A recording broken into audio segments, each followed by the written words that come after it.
Now, it's not just Britain that has difficulty coming to terms with its colonial past. The past week has seen the French President Emmanuel Macron acknowledge that the Algerian lawyer and nationalist Ali Boumendjel was tortured and murdered by the French army during the Algerian War of Independence in 1957. His death had originally been attributed to suicide. So how significant is all of this? Well, I'm joined by the French-Algerian journalist Nabila Ramdani. Good morning to you. Good morning. So for our listeners then, who was Ali? Well, in purely factual terms, Ali Boumendjel was a French-speaking Algerian lawyer who worked for nationalist groups during Algeria's War of Independence from France in the 1950s. And Boumendjel ended up being abducted, tortured, and indeed killed by the French army, along with dozens of thousands who were fighting for their freedoms. And specifically, Boumendjel was detained during the Battle of Algiers and placed in solitary confinement. He underwent over a month of torture by French troops. He was then thrown from the sixth floor of a building so as to cover up his murder as suicide. And in 2001, General Paul Ossares, who was at the time head of French intelligence in Algeria, confessed to ordering the killing of dozens of Algerian prisoners, including Boumendjel. How significant then is this admission that's been made? It is very significant indeed, because it shows that France is slowly waking up to what it did in Algeria. It took the French some 50 years to admit the role they played in the Nazi Holocaust, and we would hope that they might now do the same in the case of Algeria. Having said that, there have been numerous cover-ups since the Algerian War of Independence, which ended up in victory for the Algerians in 1962. And this one is typical. Algerian and French organizations have been campaigning for decades for the truth about Boumendjel's death, not least of all his widow, Malika Boumendjel, who rejected the French official account of suicide.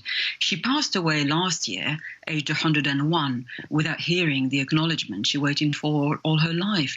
And it's only now that Mr. Macron has met 4 of Ali Boumendjel's grandchildren and admitted in the name of France that the lawyer, who was a 37-year-old father of 3 at the time, had been detained, tortured, and killed in Algiers in 1957. He told his grandchildren he didn't commit suicide, he was tortured and then killed. But the truth is that what happened to Boumendjel was by no means an isolated act. It was part of France's systematic method of what they called forced disappearance to crush the nationalists and indeed terrify the population. It consisted of abducting, murdering, and disposing of the body of any Algerian they suspected of having links with the nationalists who led the war for independence. And so beyond the high-profile case of Boumendjel, this systematic method has left dozens of thousands of families and generations and their descendants suffering decades of emotional and psychological trauma. So there could be more admissions to come then from France? There could be indeed. We live in hope. There are so many atrocities that not only require acknowledgement by the French, but also need investigating, from the use of napalm to gas chambers to the wiping out of whole villages by carpet bombing to the drowning of Algerian nationalists by the Paris police. These are all crimes that not only require acknowledgement, but as I said, investigation, and a lot of the worst crimes are still within living memory, and there is no reason why admissions should not lead to reparations and indeed criminal inquiries.